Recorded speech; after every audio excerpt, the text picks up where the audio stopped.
This is the inkjet coming out of the printer, printing at 18 kilohertz. Yes, 18,000 per drop. And all you need is a few lines to fill, right?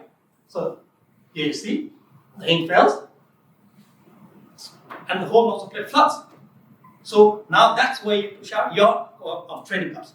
How do you solve that, right? You might have to ask them, but if I can train the people what the reason, they may be able to treat it just like that.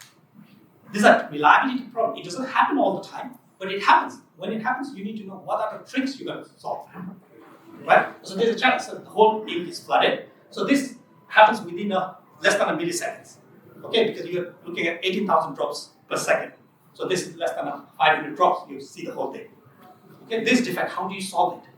And do I need to train my staff to do it, or does it wait for support come from the head office to come in, and that will be your production stock all that?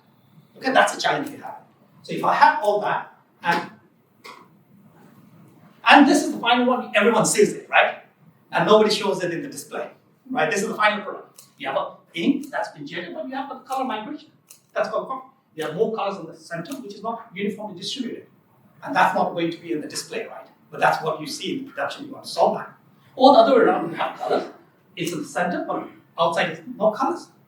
What happened to that? Or you have a line, you think it's printed, and you zoom it, and it's got lots of defect in it. And that's the what the end sees it. But the process of how do you tune it? That's important to know that. Yeah? So these are the defects we're trying to solve it, right? So then why are we here today as a group, not as an individual, right? Because this challenge cannot be solved by one team of it. It's not a printed problem, it's not ink, it's not a drive, it's everyone's problem. The idea is to know whose problem 80% of the tool belongs to it.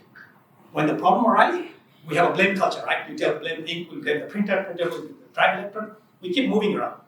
If I know where 80% of the problem is, I'm going to solve that first. Okay? And that's what the know-how of training is. So if I can do that, that's a challenge. The challenge is not the ink form.